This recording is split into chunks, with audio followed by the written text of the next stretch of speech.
Ngayong gabi nga manunood ako ng Intertown. Dito nga pala yan sa Barangay Matain. At nakita ko nga pala yung mga batang manggahan. Lalo na to, napakabait na bata. Shoutout sa'yo, Lebron Toledo. Hindi nga daw pala siya taga Subic, taga Bataan daw.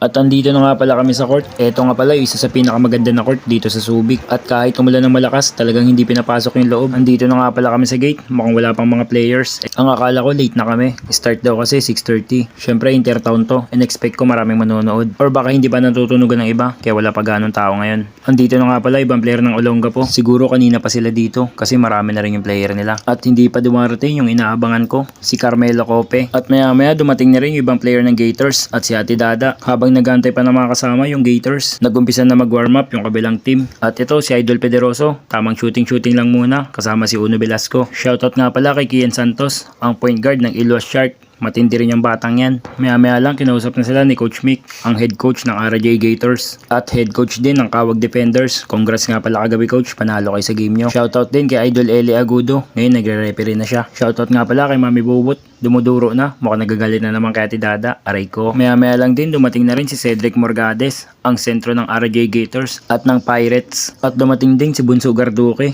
ang player ng Barcam, ang MVP. At si Idol Derek Reyes, ang coach ng Asinan proper. At eto guys, nag-warm up na nga yung mga Gators. Talagang nagsasalpakan yung mga bata.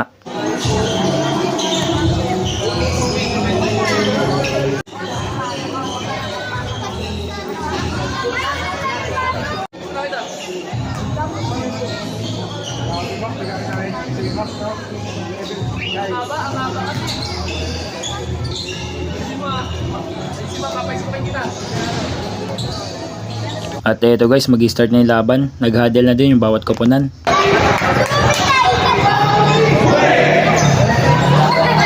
Before nga pala mag-start ng laro, kinausap ang bawat isa ng referee para sa rules and regulation. Dahil finals ito, talagang magiging mainit ang labanan. Syempre bawat team gusto manalo, gusto mag-champion.